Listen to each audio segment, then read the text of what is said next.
Ayan, medyo pa traffic na pagka uminto. Makikita mo to, 9.7. Ayan na, tumataas na. 9.8. Pag nakahinto na. Hindi pa naman actually traffic yan eh. Ano lang yan eh, stoplight traffic. Yeah.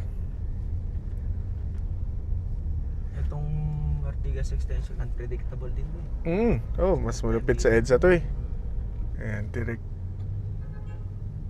9.4. 37 sa labas. Init. Oh, 37 ambient temp.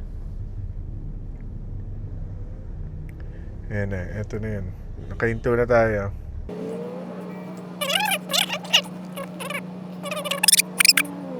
Yan, And 10. Di ba? Yan. Yan ang mismo yun. Yung tumataas yung ano mo. Hindi yan compressor cycle eh. Kasi hindi naman namamatay yung compressor eh. Umiinit na.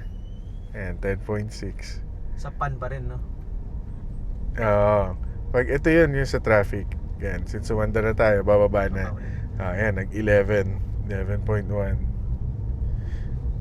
So, yung ano, very specific lang yung sinasolve ng fan namin. Kaya alam ko kagad pagka airflow yung problem mo. Pagka sa traffic, mainit, humihilaw, katulad niyan, from 9 naging 12 oh. Tapos sa umaga, sa gabi, tsaka pag umaandar, lumalamig. Ayan, nag-12 na kasi umaandar. Bababa na, 11.8. Ayan yung heat soak mismo. Rare opportunity to kasi yung client papunta kami dun sa bahay ko eh. So nakita tuloy natin ngayon. Ayan, lumalamig na.